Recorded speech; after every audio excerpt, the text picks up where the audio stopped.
Hello everyone, welcome back to my YouTube channel. In this video, we are going to learn about introduction to search strategy.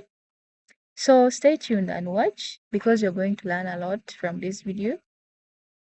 We are starting from the definition. We have to know what search strategy is.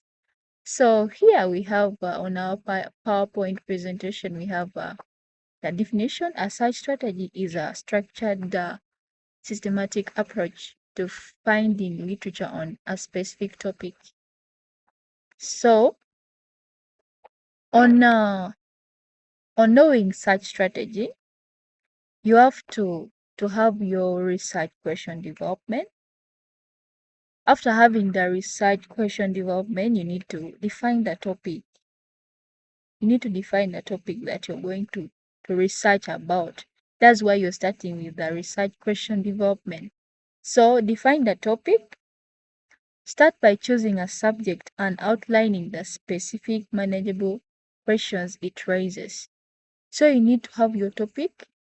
After choosing your topic, you have to have a subject and outlining the specific manageable questions it raises.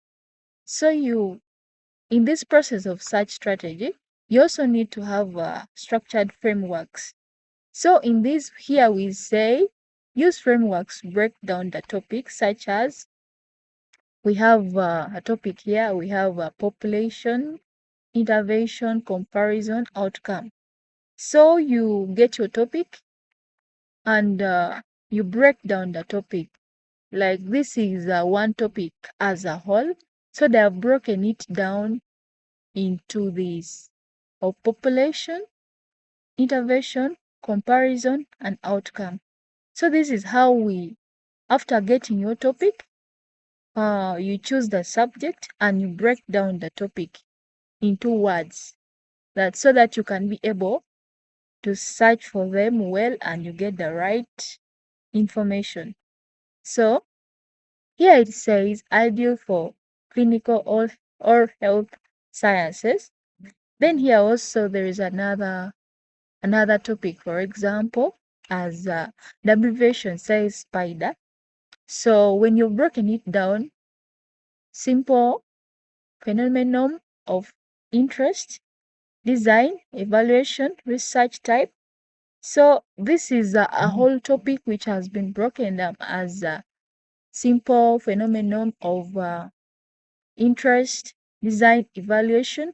So these are like you're picking out the keyword, you break down the topic so that you can be able to understand it well. So this is used for qualitative or mixed methods research. So here we also have another topic of population exposure outcome. So it is broken down into population exposure outcome. Then we also have a iterative process. So this iterative process is do initial explanatory searches to refine the question, too broad versus too narrow. So this is what you have to first start with when you're coming to search strategy. You have to develop a research question. Then we are going to the next thing, which is a keyword identification. Keyword identification is it goes in processes. So we start with when you're going through keyword identification, you identify main concepts. You break the research question into 2 or 4 main concepts, just like we talked about it in this previous slide, that we have to break it down. We have to break the topic down, and we are given the examples. Then you have to brainstorm. You have to brainstorm the synonyms, identify alternative terms, synonyms, related terms, and spelling variations for each concept.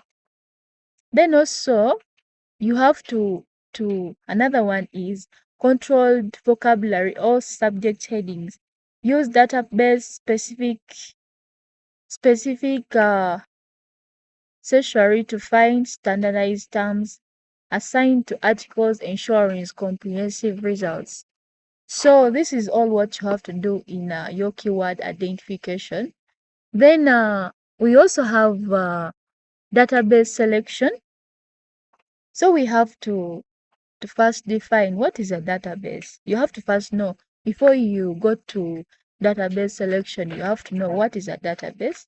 A database is an organized electronic collection of structured information or data typically stored and accessed from a computer system. So that is a database. It's an organized electronic collection of structured information or data typically stored and accessed from a computer.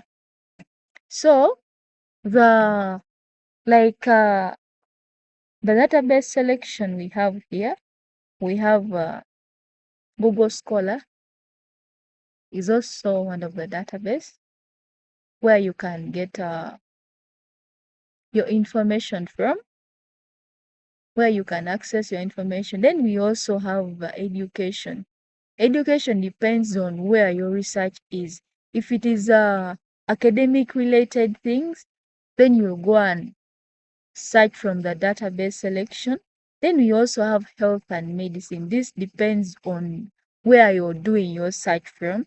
If you're doing it according to the health, like how the health is going on generally or globally, you'll go on the health and medicine. Then we also have access limitations. So it says not that while some databases are free or others require institutional subscriptions. So other databases are free, you can go and type and you download them, but then others are paid for. It also depends on the institution you are in. Other institutions have access to these databases while others do not. Thank you for watching this video. Hope you have learned a lot from it. You can share with your friends if this video is helpful. Let's not forget to like, comment, and subscribe. See you in our next video.